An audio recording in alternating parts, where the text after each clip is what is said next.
Oke, Assalamualaikum warahmatullahi wabarakatuh. Perkenalkan, nama saya Wahyudi Permadi. Saya dari Fakultas Keguruan dan Ilmu Pendidikan, Program Studi Pendidikan Pancasila dan Kewarganegaraan.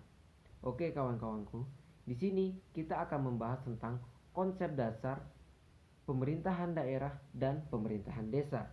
Oke, kita akan kulik dari pemerintahan daerah. Mungkin kawan-kawan ada yang tahu tentang apa itu pemerintahan daerah atau apa itu pemerintah daerah?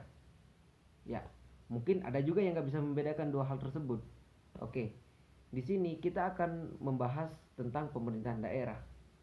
Mulai dari apa itu pengertian dari pemerintahan daerah dan perangkap-perangkap pemerintahan daerah itu apa aja sih? Oke, mari kita bahas. Check it out.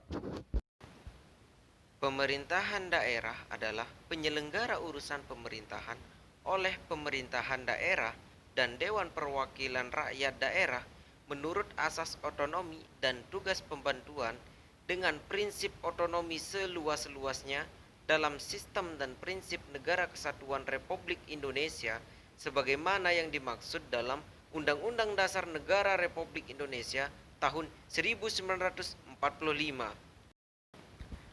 Pada daerah provinsi, perangkat daerah terdiri atas sekretariat daerah, dinas daerah, dan lembaga teknis daerah. Sedangkan pada daerah kabupaten atau kota, perangkat daerah terdiri atas sekretariat daerah, dinas daerah, lembaga teknis daerah, kecamatan, dan kelurahan. Saya rasa kawan-kawan udah mengerti tentang penjelasan saya yang tadi.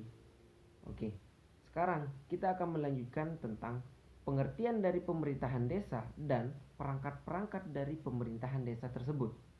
Oke, langsung saja akan kita bahas. Yuk. Pemerintahan desa adalah penyelenggaraan urusan pemerintahan oleh pemerintah desa dan badan permusyawaratan desa dalam mengatur dan mengurus kepentingan masyarakat setempat atau desa. Sedangkan perangkat pemerintahan desa itu meliputi Kades, Sekdes, Kaur Umum dan TU, Kaur Keuangan, Kaur Perencanaan, Kasih Pemerintahan, Kasih Kesejahteraan, Kasih Pelayanan, dan Kepala Dusun.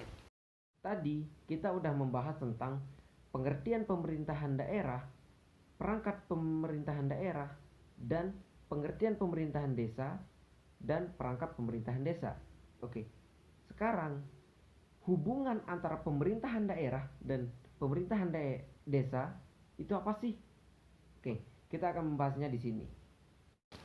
Hubungan antara pemerintahan daerah dan pemerintahan desa dapat dilihat dari adanya hubungan dalam penyelenggaraan pemerintahan. Kebijakan desentralisasi dimaksudkan untuk memberikan kewenangan kepada desa untuk mengatur dan mengurus rumah tangganya sendiri dalam ikatan Negara Kesatuan Republik Indonesia. Sekarang kita beralih ke poin yang kedua, yaitu kita akan membahas tentang asas penyelenggaraan pemerintahan daerah dan pemerintahan desa. Sekarang di sini kita akan membahas tentang pengertian asas terlebih dahulu. Asas itu adalah landasan berpikir dalam hal penyelenggaraan pemerintahan daerah dan pemerintahan desa. Kita lanjut lagi ke poin selanjutnya. Kita sudah mempelajari tentang pengertian dari asas. Sekarang kita akan membahas tentang asas penyelenggaraan pemerintahan daerah. Oke, langsung saja akan kita bahas di sini. Asas penyelenggaraan pemerintahan daerah itu meliputi satu, menggunakan asas desentralisasi, dekonsentralisasi, dan tugas pembantuan. Yang kedua, penyelenggaraan asas desentralisasi secara utuh dan bulat yang dilaksanakan di daerah kabupaten dan kota. Yang ketiga, asas tugas pembantuan yang dapat dilaksanakan di daerah provinsi, kabupaten kota, dan desa. Tadi kita sudah membahas tentang asas penyelenggaraan pemerintahan daerah. Kita lanjut ke poin selanjutnya, yaitu asas penyelenggaraan pemerintahan desa. Yuk, mungkin ada kawan-kawan yang tahu tentang asas penyelenggaraan pemerintah. Mungkin juga ada kawan-kawan yang masih belum tahu. Mari kita belajar bersama-sama di sini. Asas penyelenggaraan pemerintahan desa: satu, kepastian hukum; dua, ketertiban penyelenggaraan pemerintahan; tiga, kepentingan umum; keempat, keterbukaan. Kelima, proporsionalitas. Yang keenam, profesionalitas. Yang ketujuh, akuntabilitas. Yang kedelapan, efektivitas dan efisiensi.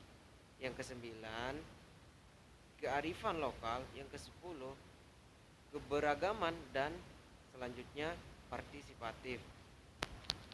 Oke, kita lanjut ke poin terakhir, yaitu kita akan membahas tentang wewenang pemerintahan daerah dan pemerintahan desa.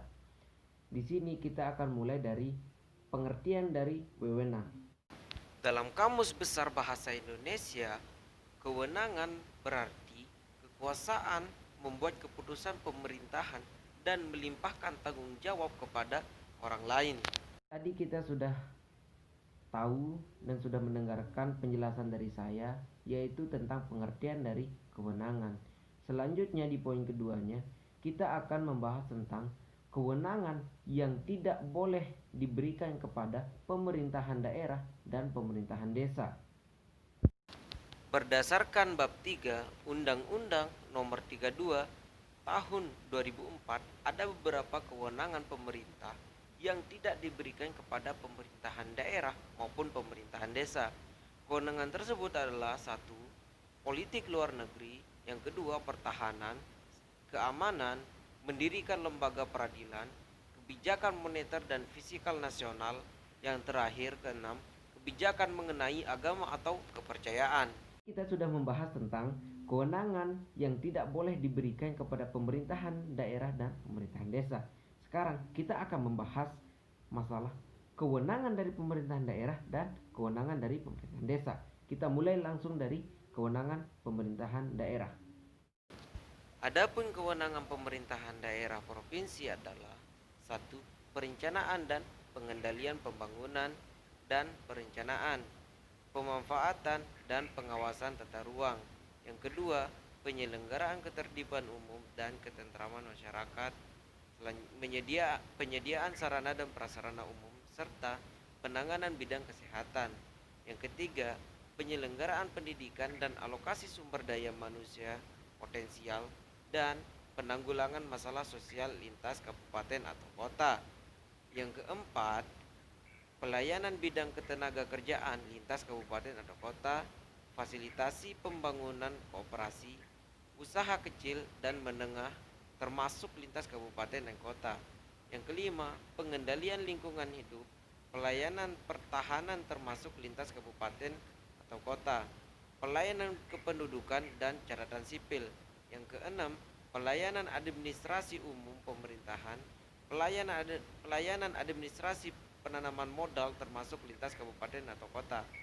Yang ketujuh, penyelenggaraan pelayanan dasar lainnya yang belum dapat dilaksanakan oleh kabupaten atau kota, dan urusan wajib lainnya yang diamanatkan oleh peraturan perundang-undangan. Selanjutnya, kita akan mempelajari tentang kewenangan dari pemerintahan desa. Mungkin kawan-kawan di sini sudah bisa meraba atau memiliki pemikiran tentang apa sih kewenangan pemerintahan daerah itu. Oke, langsung saja saya jelaskan ya.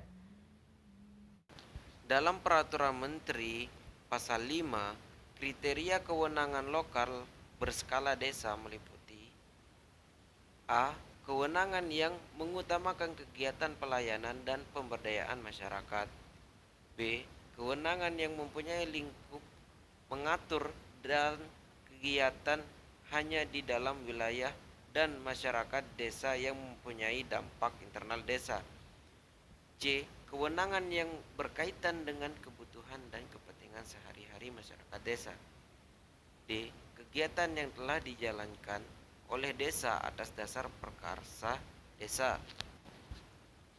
E. Program kegiatan pemerintah, pemerintah provinsi dan pemerintah kabupaten atau kota, dan pihak ketiga yang telah diserahkan dan dikelola oleh desa. F. Kewenangan lokal berskala desa yang telah diatur dalam peraturan perundang-undangan tentang pembagian kewenangan pemerintah, pemerintah provinsi, dan pemerintah kabupaten atau kota. Sedangkan dalam pasal 2, ruang lingkup kewenangan berdasarkan hak asal usul desa meliputi: 1. Sistem organisasi perangkat desa. 2. Sistem organisasi masyarakat desa. 3. Pembinaan kelembagaan masyarakat. 4. Pembinaan lembaga dan hukum adat. 5. Pengelolaan tanah kas desa. 6. Pengelolaan tanah desa atau tanah hak milik desa yang menggunakan sebutan setempat. Yang ketujuh, pengelolaan tanah bengkok. Mungkin hanya itu saja yang bisa saya jelaskan, kurang lebihnya saya mohon maaf secara pribadi, dan terima kasih juga buat kawan-kawan yang telah membantu saya dalam hal mengerjakan tugas dan memberikan informasi yang penting kepada saya. Terima kasih yang sebesar-besarnya buat kawan-kawan kelas 5B. Dan cukup sekian. Assalamualaikum warahmatullahi wabarakatuh. Om Swastiastu, Salam, Namo Buddhaya.